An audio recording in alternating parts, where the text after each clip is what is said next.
पहले किसी गांव में एक मनुष्य रहता था। उसकी पत्नी मर गई थी। उसी गांव में एक नारी रहती थी जिसका पति मर चुका था। उन दोनों के एक एक बालिका थी। वे मित्रता से रहती थी।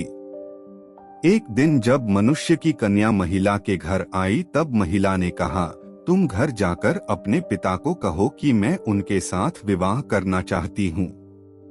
यदि मेरा विवाह उसके साथ हो जाएगा तब मैं तुमसे अधिक प्यार करूंगी। जब बालिका अपने घर आई तो उसने सारी बात पिता को कह सुनाई। पिता ने कहा, क्या करूं? विवाह से संतुष्टि भी होती है, दुख भी। उसने अपनी पुत्री को कहा, बालिके, मेरे जादू वाले जूते को लाओ, उसमें जल भरो। यदि जल उसमें नहीं ठहरेगा तो मैं विवाह करूंगा। उस जूते में एक छेद था।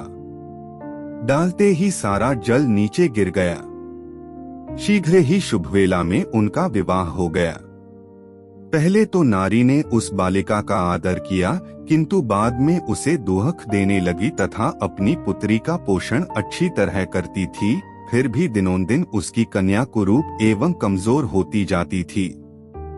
एक बार सर्दी में जब बर्फ गिर रही थी तब उसने, उस सौतेली माँ ने, कागज का चोगा देकर कन्या को कहा, जंगल में जाकर बेर ले आओ। कन्या ने कहा, इस भयंकर सर्दी में बेर कहाँ मिलेंगे? उसे फटकारती हुई सौतेली माँ यूं कहने लगी, हे निर्लज्जे, जब तक तुम बेर नहीं ले आओगी तब तक इस घर के दरवाजे तेरे लिए बंद रहेंगे। रोती हुई बालिका वन की ओर चल पड़ी।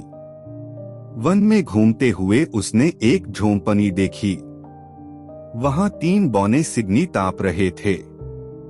जब वहां बैठकर वह कन्या भोजन करने लगी थी तब सफेद मूंछों वाले बौने ने कहा, हमारे लिए भी कुछ भोजन दो। उन चाराने ने अच्छी प्रकार बांटकर भोजन किया। सफेद मूंछों वाले बौने ने कहा, तुम इस भयंकर शीत में कैसे आई? उसने सारा वृत्तांत सुनाया। बौने ने कहा, तुम झाड़ू लेकर झोंपनी को साफ करो, हम तुम्हारे लिए बेर लाएंगे। बालिका की विनम्रता एवं परिश्रमशीलता को देखकर बौनों ने उसे वरदान दिए। एक ने कहा, यह कन्या दिन प्रतिदिन सुंदर हो। दूसरे ने कहा, जब यह बोलगी तब इसके मुंह से सोने के टुकड़े गिरेंगे। तीसरे ने कहा, यह कन्या किसी राजकुमार की महारानी बनेगी। बेर के फल लेकर वह घर पहुंची। बेर के फल देखकर माता चकित हो गई। जब कन्या बोलने लगी तब वहां सोने के टुकड़ों का ढेर लग गया। लंकी की इस अमानुषी शक्ति को देखकर सौतेली माँ सोने के टुकड़े लेकर चुप हो गई। यह सुनकर सौतेली माँ की पुत्री ने कहा, माँ, मैं भी वन में जाकर बेर के फल लाऊंगी। वन में घूमती हुई वह भी वहां पहुंची जहां बौने रहते थे। वह इच्छानुसार झोंपनी में जाकर मक्खन खाने लगी। सफेद मूंछों वाले बौने ने मक्खन मांगा। उसने कहा, मेरे पास मक्खन नहीं है। बौने ने कहा, झाड़ू लेकर इस झोंपनी को साफ करो। लंकी बोली, क्या मैं तुम्हारी नौकर हूँ? ऐसा कहकर बेर लेने के लिए वन में घूमने लगी। उन तीनों बौनों ने उसे शाप दिया।